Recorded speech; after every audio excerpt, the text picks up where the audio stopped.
In the quiet foothills of a distant mountain range, where the air is crisp and the world seems suspended between the heavens and the earth, there lies a small village known for its simplicity and serenity. The village, though humble, has become a beacon for seekers of wisdom, drawn by the presence of a guru named Dev. Dev is unlike any other teacher. His reputation is not built on the words he speaks, but rather on the profound silence he maintains. Each morning, as the first light of dawn touches the mountaintops, Dev takes his place beneath an ancient banyan tree that stands at the edge of the village.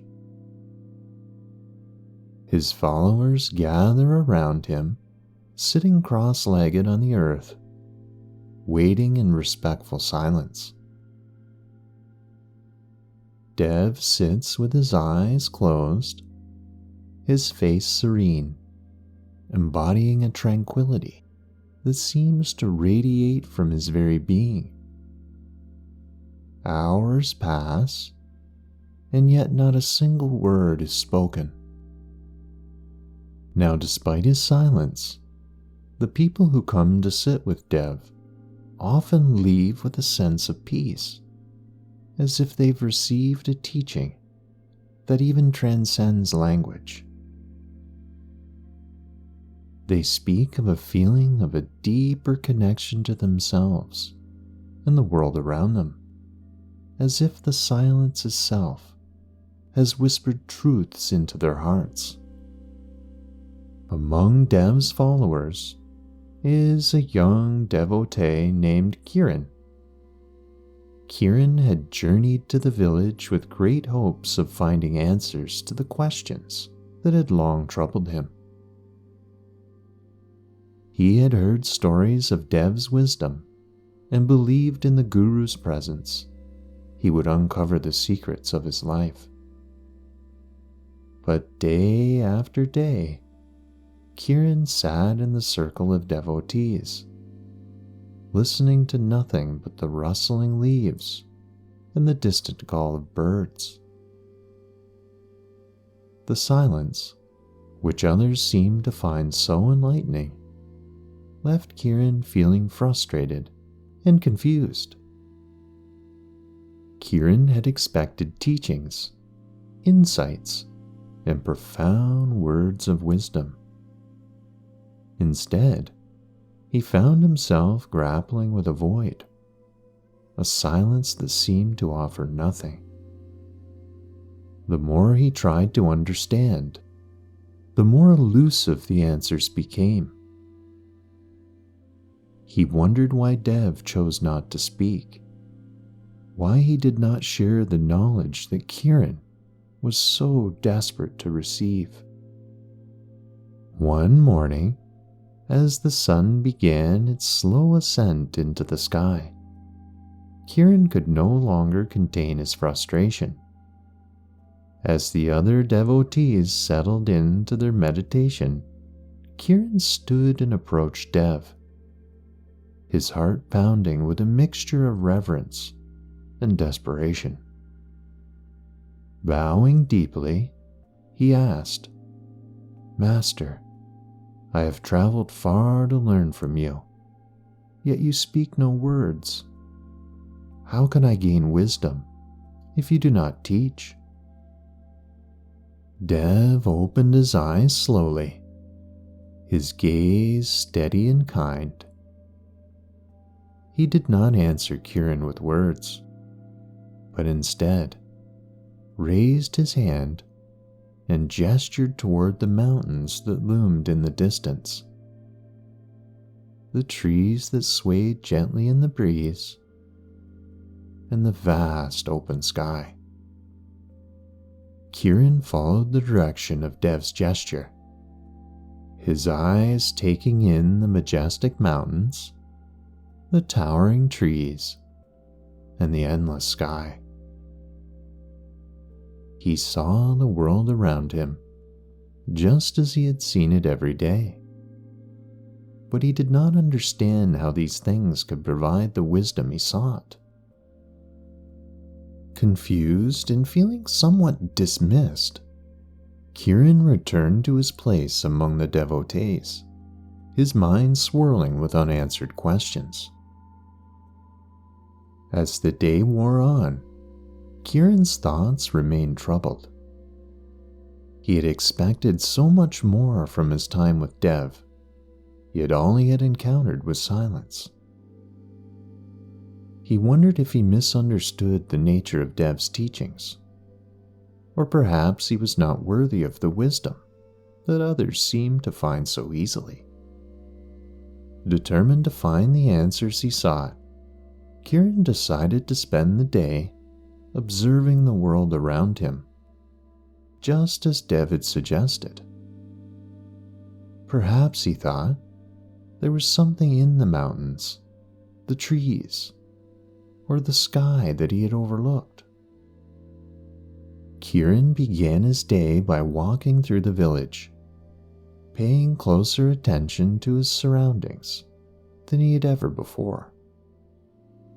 The village was a simple place, with modest homes built from stone and wood, their roofs thatched with straw. The people of the village went about their daily routines with a quiet grace, tending to their animals, gathering water from the well, and caring for their families. Kiran noticed the way the villagers moved with a sense of purpose, yet without hassle. Their lives seemed to flow like a gentle river, each task performed with care and attention. There was a sense of harmony in the way they lived, a rhythm that matched the natural world around them. So, leaving the village behind, Kiran walked towards the mountains, following a narrow path that wound its way through the trees. The air was cool and fragrant, with the scent of pine and wildflowers. As he walked, Kiran noticed the way the path twisted and turned. Following the contours of the land, it reminded him of the journey of his life, full of unexpected bends and curves, yet always moving forward. Kiran paused by a small, clear stream that flowed down from the mountains. The water was cool and refreshing, and as he knelt by the stream's edge, he watched the way it flowed over the rocks, carving its path through the landscape. The stream did not force its way.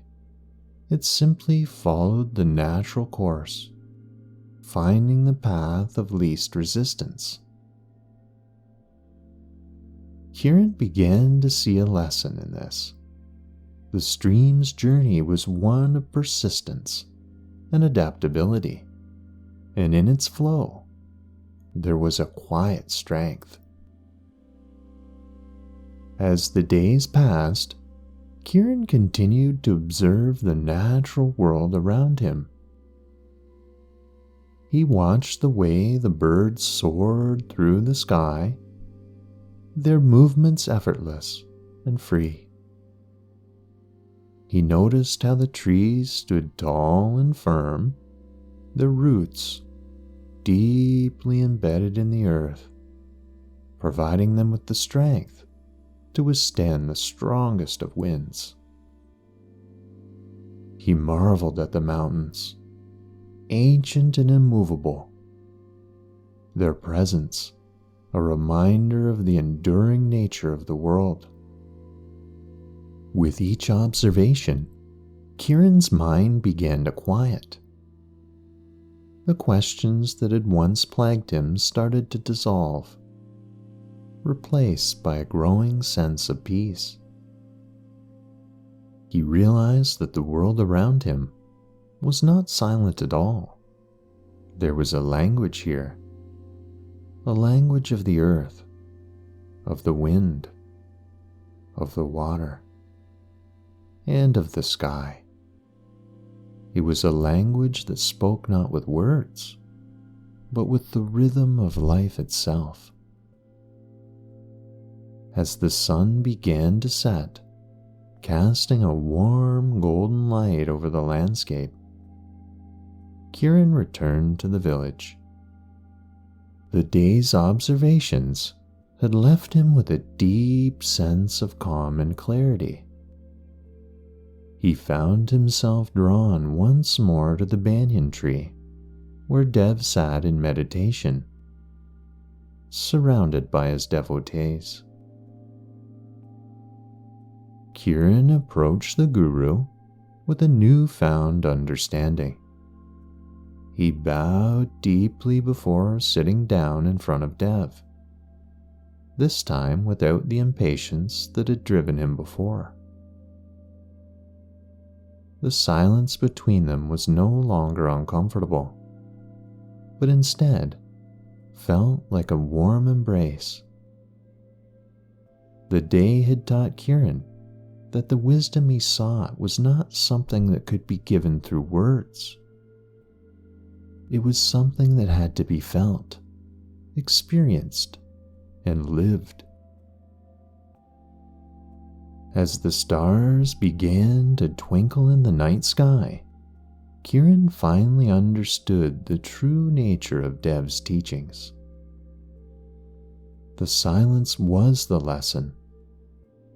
The greatest truths were found not in spoken words, but in the stillness of the heart, in the quietude of the mind.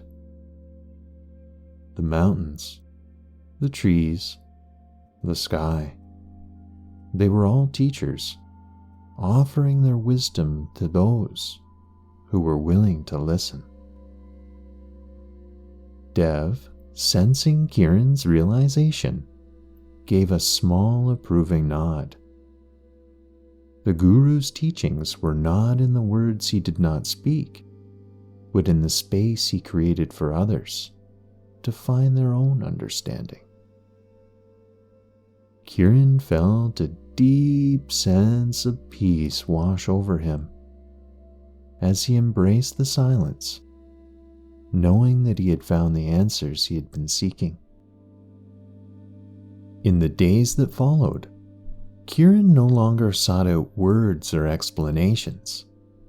Instead, he immersed himself in the silence, allowing it to guide him. He spent his time in the mountains, by the streams, and beneath the ancient trees, listening to the quiet wisdom of the natural world. Kiran's daily routine became one of mindful observance. He watched the sunset each morning, feeling the warmth of the sun's rays on his face, and appreciating the gift of a new day. He spent hours by the stream, listening to the sound of the water as it danced over the rocks, finding peace in its gentle flow. He climbed the mountains, standing at their peaks and gazing out at the vast expanse of the world below, feeling a sense of connection to something greater than himself. The village too took on a new significance.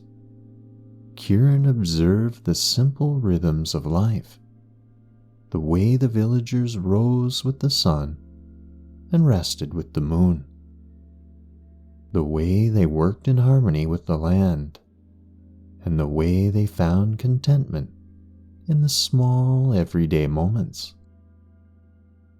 There was a deep wisdom in this simplicity, a lesson in living that went beyond any words. Kiran came to understand that silence was not an absence of sound, but a presence in itself, a presence that allowed space for reflection, for understanding, and for connection. It was in this silence that he found his true teacher, a teacher that had always been there, waiting patiently for him to listen. Years passed and Kiran remained in the village, continuing the silent teachings of Dev. The guru had long since passed away, leaving behind a legacy, not of spoken words, but of profound silence. Kiran, having embraced this way of being, became a guide for others who sought the wisdom in the mountains.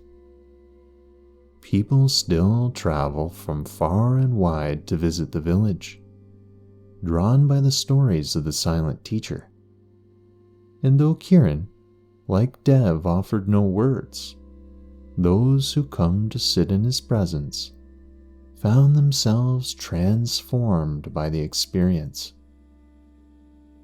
They too learned to listen to the silence, to find peace in the stillness, and to understand the deep wisdom that came without words. Kiran had once sought answers from the guru, frustrated by the silence, but now he understood that the silence had always been the greatest teacher. It was a gift that allowed each person to find their own truth, to connect with the world in a way that transcended words and thoughts. As Kiran grew older, he began to consider the future. He knew that his time as the silent teacher would one day come to an end, and he felt a responsibility to ensure that the legacy of silence would continue. He began to observe the young devotees who came to sit with him, looking for one who might carry on the tradition. Among them was a young man named Aaron, who often sat in the same spot each day, his eyes closed and his face serene. Aaron, like Kiran, had come to the village seeking answers, and over time, he had embraced the silence in much the same way. Kiran saw in Aaron the same potential that Dev had once seen in him. And one day, as the sun set and the villagers began to return to their homes, Kiran approached Aaron. He placed a hand on the young man's shoulder and looked deeply into his eyes. No words were exchanged, but in that moment, Aaron understood. The mantle of the silent teacher was being passed to him. Kiran spent his final years guiding Aaron in the ways of silent teaching, helping him to understand that the greatest wisdom was not in what was said, but in what was felt. And when the time came for Kiran to take his leave, he did so with a sense of peace, knowing that the legacy of silence would continue. The day Kiran passed, the village was silent, not out of grief, but out of respect for the life he had lived. The people gathered beneath the banyan tree, where Aaron now sat in meditation, embodying the same sense, the same presence that Kiran had once shown. And so the cycle continued. The silent teachings of Dev lived on through Kiran, and now through Aaron, passed down from generation to generation. The village remained a place of peace and tranquility, where those who sought wisdom could find it in the quietude of the mountains, the rustling of the trees, and the vastness of the sky. The silence, ever present, continued to speak its truths to those who would listen, reminding them that the greatest teachings often come without words, and that true wisdom is found in the stillness of the heart. Good night and namaste.